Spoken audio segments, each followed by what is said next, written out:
Good evening, and welcome back to live readings of Tamora Pierce's work.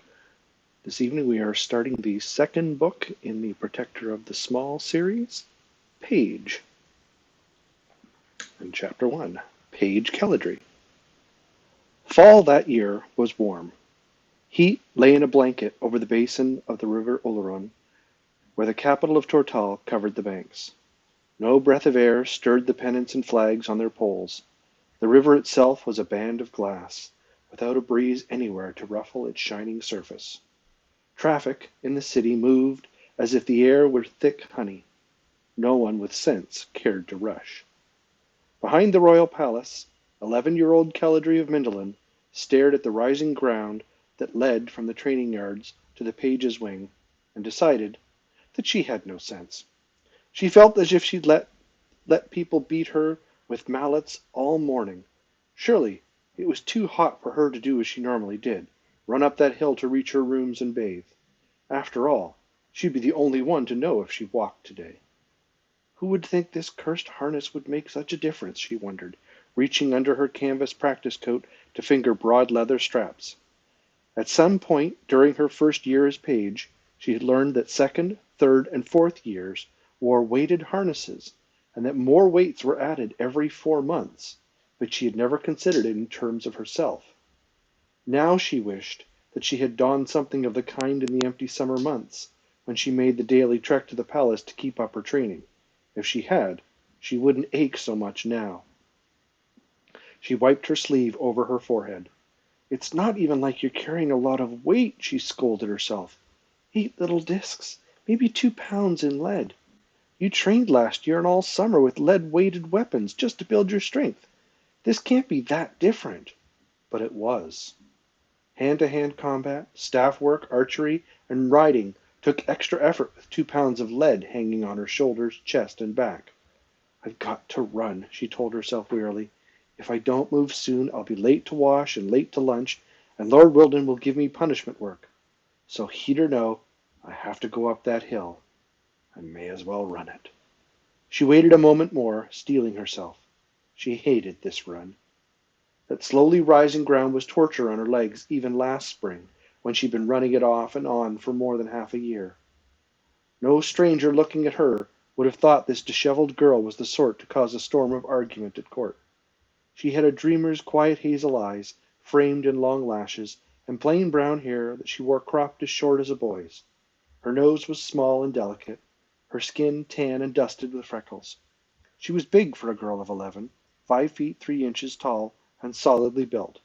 Only someone who looked closely at her calm face would detect a spark in her level gaze, and determination in her mouth and chin.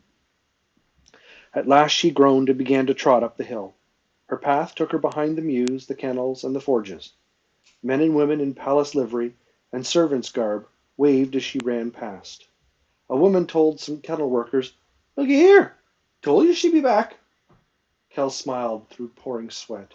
No one had thought that the old-fashioned training master would allow the first known girl page in over a century to stay after his first year. When Lord Wilden surprised the world and allowed Kell to stay, many had assumed Kell would "come to her senses" and drop out over the summer holiday.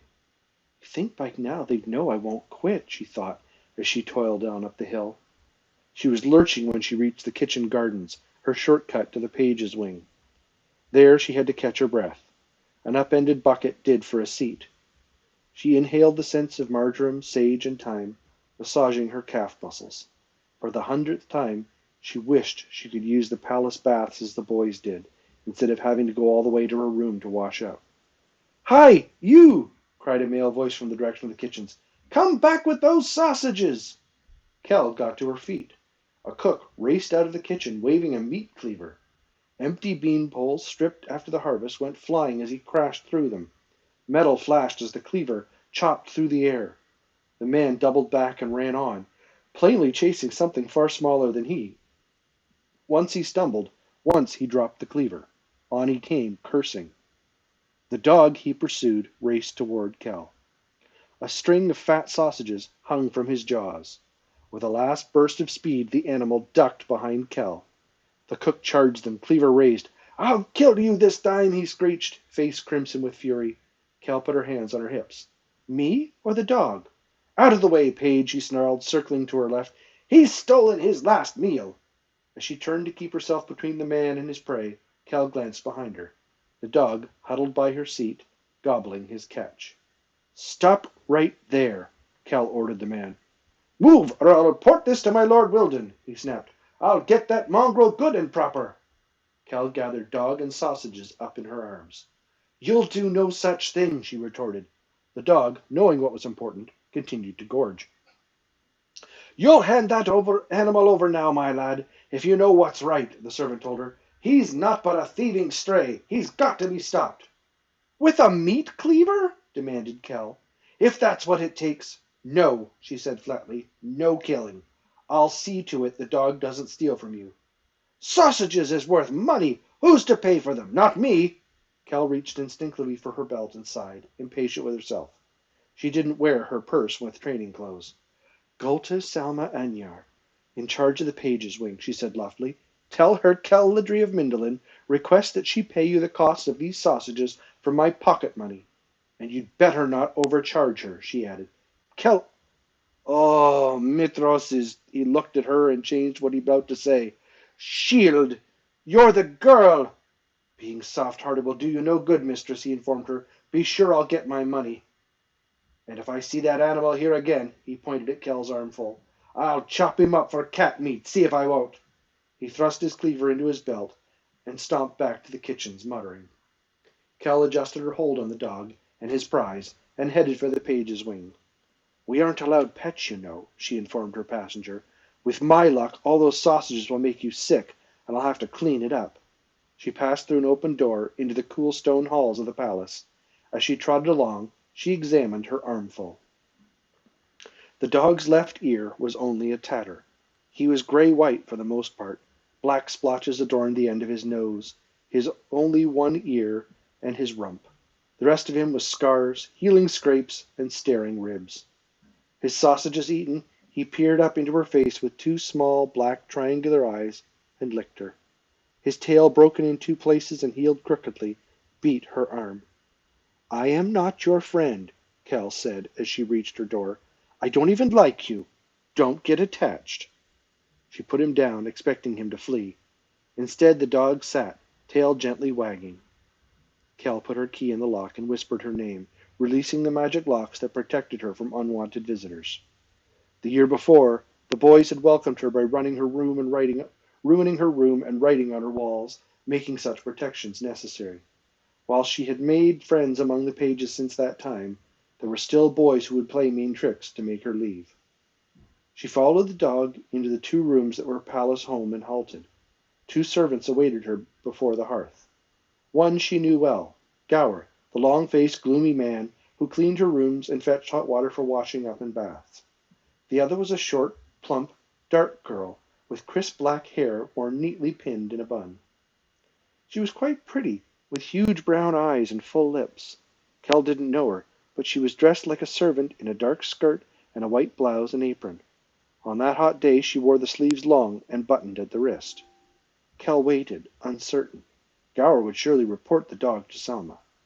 Kel was trying to decide how much to bribe him not to, when he coughed and said, Excuse me, Page Kelladry, but that is... He shook his head, ignoring the dog, who sniffed at him. Might I introduce my niece, Lalassa?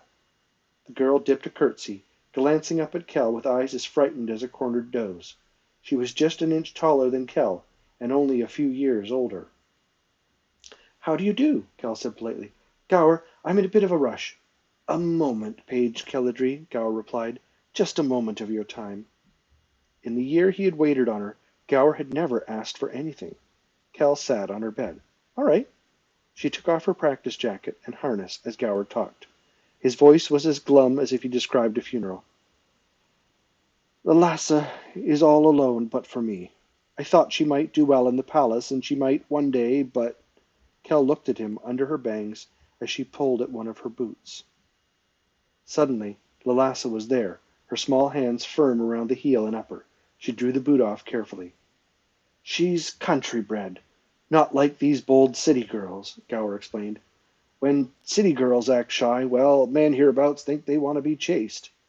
Lalassa's been frightened. Lalassa did not meet Kell's eyes as she removed the other boot and Kell's stockings. If it's this way for her in the palace, the city would be worse, Gower went on. I thought you might be looking to hire a maid. Kell blinked at Gower. Pages and squires were allowed to hire their own servants, but having them cost money. While Kell had a tidy sum placed with Salma against the day she might get enough free time to actually visit the markets, she wasn't certain that she could afford a maid. She could write to her parents, who had remained in Chorus to present two of Kell's sisters at court that fall. Kell wasn't sure their budget, strained by the costs of formal dresses and the townhouse, held spare money for a daughter who would never bring them a bride price. She was about to explain all this when Lalassa turned her head to look back and up at her uncle. Kell saw a handspan of bruises under her left ear. Suddenly Kell felt cold. Gently she took Lalassa's right arm and drew it toward her, pushing the sleeve back.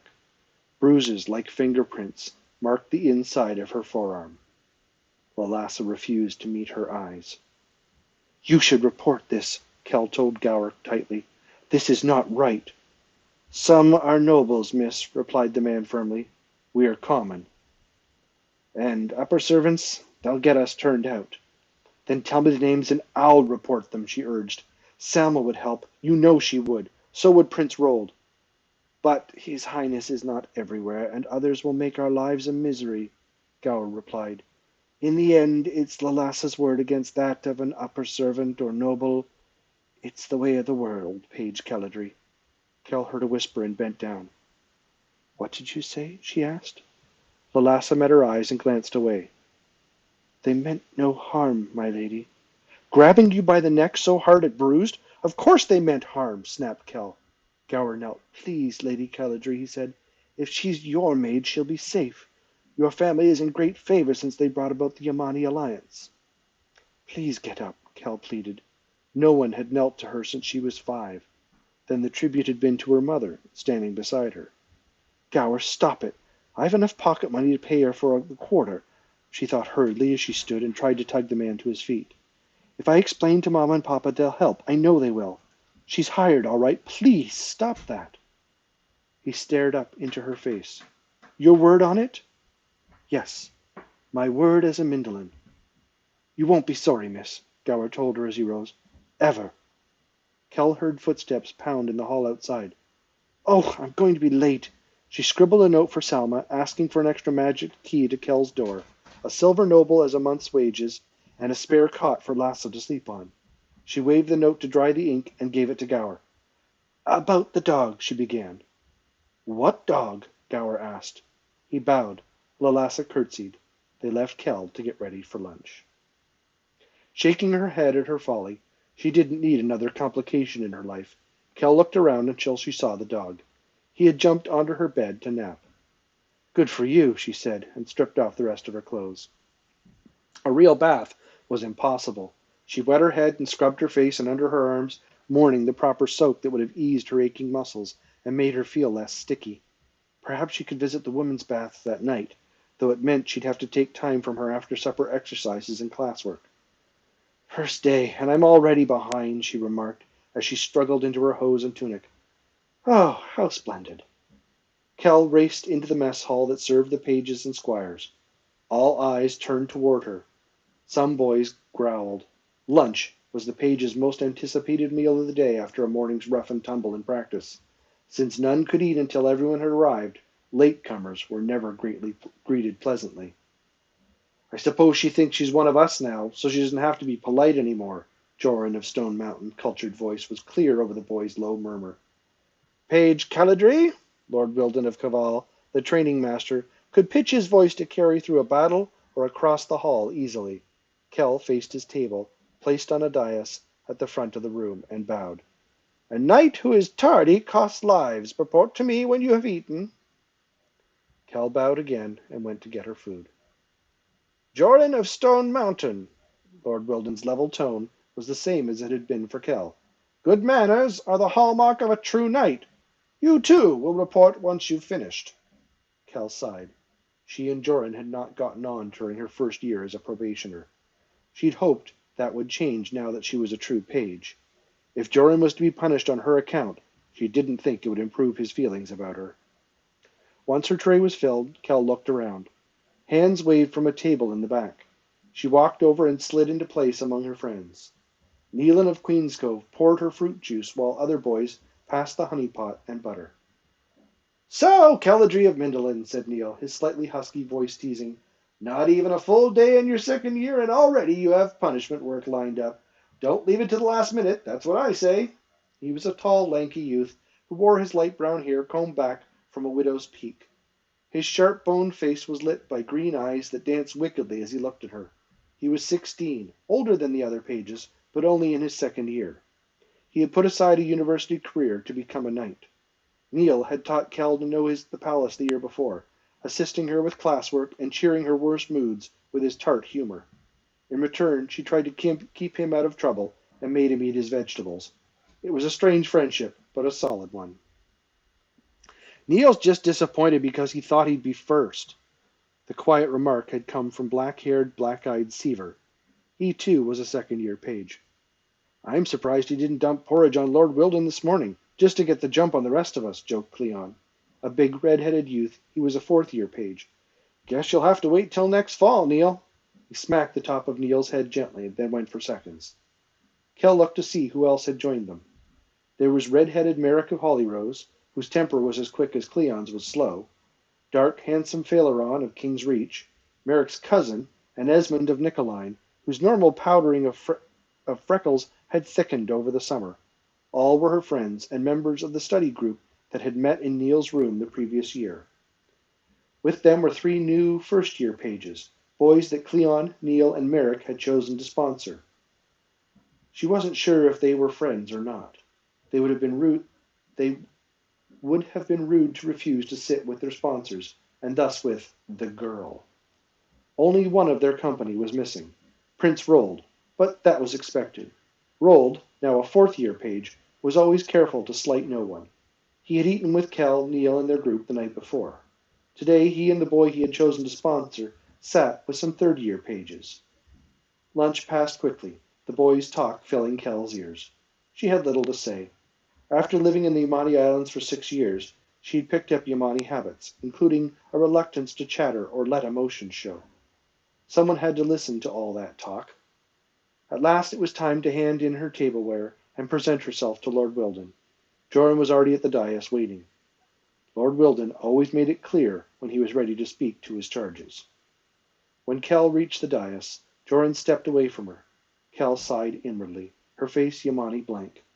Joran and his cronies had done their best to make her leave the year before. For her part, she had declared war on their hazing of the first years beyond what she felt was reasonable. Interference with Joran and his clique had often turned into fistfights until her friends began to join her. At year's end, there were enough of them to stop Joran's crowd from hazing entirely. Over the summer, Kell had let herself hope that Joran would give up now. Glancing at him, she realized her hopes were empty. 3 years older, Joran was just 4 inches taller than Kell, and beautiful. His shoulder-length hair was so blonde it was nearly white.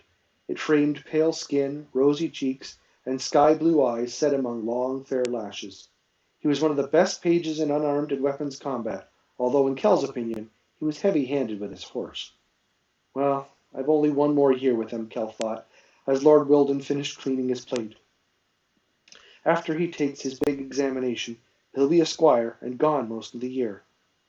Lord Wilden drained his cup and set it down sharply. His dark eyes, as hard as flint, inspected first Joran, then Kell. Did he regret that he had allowed her to stay? Kell wondered for the 1000th time. Over the summer she had learned that last year the betting among servants had been 20-1 against Lord Wilden allowing her to enter her second year. Now, looking at Wilden's hard, clean-shaven face, marred by a scar that stretched from his right eye into his close-cropped brown hair, she wondered why. If she smacked the training master's bald crown, would the answer pop out of his mouth? The thought nearly made her laugh aloud. The image was so funny, but her Yamani training held. Her lips didn't quiver. Her throat didn't catch. She blessed the Yamanis as the training master drummed his fingers on the table. "Joran of Stone Mountain, I will have a 2-page essay on good manners by Sunday evening, he said. As always, the words came reluctantly from his mouth, as if he felt he might be poorer by giving them away. Keladji of Mindolin, for your lateness, you will labor in the page's armory for 1 bell of time on Sunday afternoon. It was the standard punishment, no more and no less than he had given any other pages for tardiness. She bowed, just as Joran had. They were not permitted to argue. You are both dismissed. Lord Wilden picked up his documents.